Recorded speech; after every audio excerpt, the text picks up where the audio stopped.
Hari ini saya akan membahas sebuah topik yaitu margin.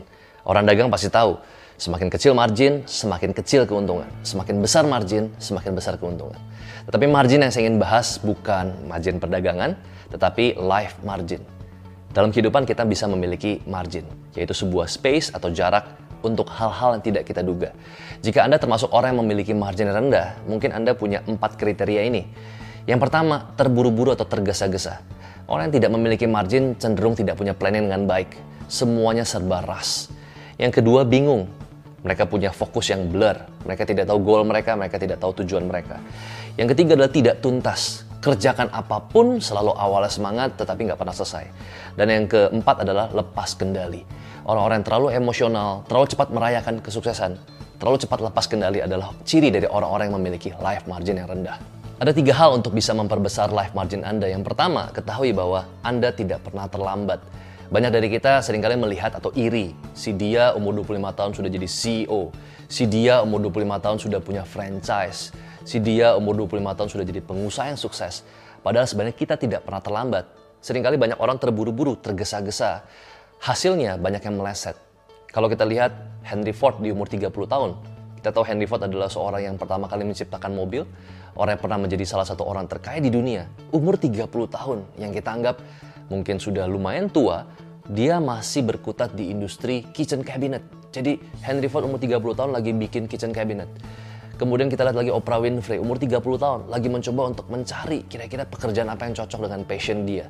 Kemudian kita lihat lagi J.K. Rowling, masih mulai mencoba untuk menulis novel, bingung mau tulis novel apa, mungkin tulis, dihapus, tulis, dicoret. Jadi kalau kita lihat 3 orang ini, mereka memulai dalam keadaan yang mungkin sedikit terlambat.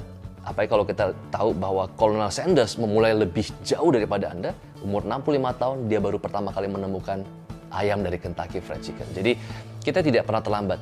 Kalau hari ini kita belajar, banyak sekali training, quote yang mengatakan hustle, hustle, hustle. Jadi kerja keras, kerja cepat, kerja keras, kerja cepat. Tetapi hasilnya banyak sekali yang meleset. Saya pribadi tidak mengatakan itu salah, tetapi saya punya prinsip yang berbeda. Saya pribadi lebih suka mengerjakan hanya 2-3 hal penting setiap hari. Dan saya sampai ke rumah mungkin jam 5, jam 6 sore. Jadi kalau teman-teman bisa tanya dengan teman-teman terdekat saya jam 5, jam 6 sore saya cepat sampai ke rumah karena menurut saya satu hari kita hanya perlu mengerjakan 2-3 hal penting. Tetapi harus decisive.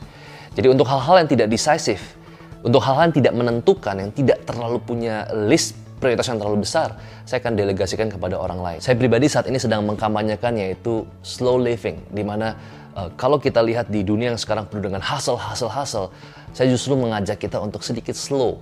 Artinya adalah bukan slow malas-malasan, tetapi mencoba untuk memilih mana hal yang decisive atau penting atau menentukan dan mana hal yang tidak decisive. Jadi setiap hari saya memutuskan untuk kerjakan 2-3 hal penting, and then saya pulang. Jadi saya sampai ke rumah mungkin jam 5 sore, jam 6 sore. Karena saya merasa bahwa selain kita perlu membangun perusahaan, kita juga perlu membangun organisasi yang paling kecil, yang paling impactful dalam hidup kita, yaitu family atau keluarga. Jadi kalau ada orang yang bisa bangun perusahaan yang besar, tetapi dia nggak bisa manage organisasi yang paling kecil, yaitu keluarga, saya pikir dia akan fail. Itu yang pertama. Poin yang kedua adalah priority.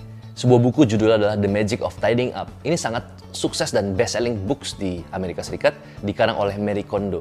Nah kalau kita lihat buku ini, The Magic dari bersih-bersih, rahasia dari bersih-bersih. Harusnya ini bukan buku bisnis. Tapi ternyata ini merupakan buku bisnis.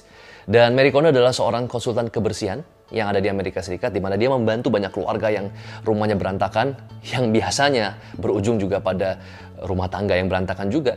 Dikatakan bahwa ketika kita bisa memanage dan membuat organisasi yang lebih rapi, maka hidup kita akan jauh lebih efektif, jauh lebih hemat, jauh lebih efisien. Yang pertama, berapa banyak waktu yang kita habiskan hanya untuk mencari baju kita, sepatu kita atau kunci mobil kita, atau bahkan karcis mobil kita. Sederhana, karena kita tidak pernah menaruh di tempat yang sama. Jadi kalau misalkan kita lihat orang-orang yang berhasil, kenapa mereka lebih suka menggunakan baju yang sama? Seperti Bill Gates, Steve Jobs, Mark Zuckerberg, mereka menggunakan baju yang sama. Karena mereka tidak ingin membuang waktu untuk hal-hal yang nggak penting. Tapi Pak Bong, saya kan bukan ibu rumah tangga, ngapain saya ngurusin baju, ngapain saya ngurusin lemari? Tapi yang saya maksud bukan hanya sekedar lemari baju secara fisik, tetapi smartphone kita. Berapa banyak ada grup-grup yang membuat kita menghabiskan energi kita, waktu kita. Coba Anda left grup yang Anda rasa itu nggak bermanfaat, yang isi hanya berita hoax atau berita negatif. Kemudian aplikasi yang nggak penting yang membuang waktu kita, game yang nggak penting, atau Anda bisa unsubscribe email-email blast yang membuang waktu kita.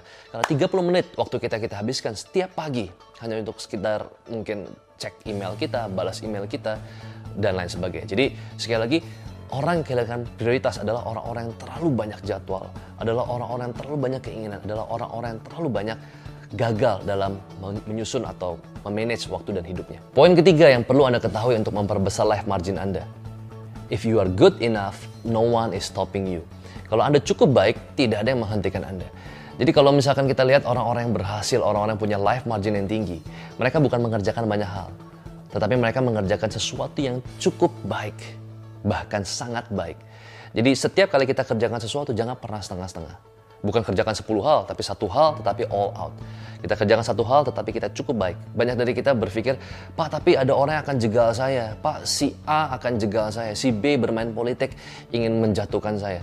Saya katakan, if you are good enough, no one is stopping you. Kalau Anda cukup baik, kalau Anda hanya baik saja, mungkin orang akan jegal Anda. Tetapi kalau Anda sangat baik, nggak ada orang jegal Anda. Semua orang akan mencoba untuk support Anda, untuk mendukung Anda. Masalahnya adalah apakah yang kita kerjakan cukup baik? Apa yang kita kerjakan itu betul-betul sempurna atau tidak? Jadi sekali lagi, dalam hidup, dalam perdagangan bukan hanya sekedar ada margin dagang, tetapi juga ada life margin. Jadi mulai hari ini cobalah berhenti untuk terburu-buru, tergesa-gesa, tidak tuntas, lepas kendali. Sebaliknya sadari bahwa dengan kita punya target yang baik, dengan kita punya prioritas yang baik, dengan kita bisa menyusun hidup kita lagi dengan lebih baik, kita mempunyai life margin yang tinggi. Dengan kita memiliki life margin yang tinggi, saya percaya sukses akan datang dengan sendirinya. Selain 3 poin di atas, Anda juga bisa memperbesar life margin Anda dengan mentorship. Temukan mentor yang tepat, temukan pembimbing yang tepat, maka Anda akan memperluas margin Anda.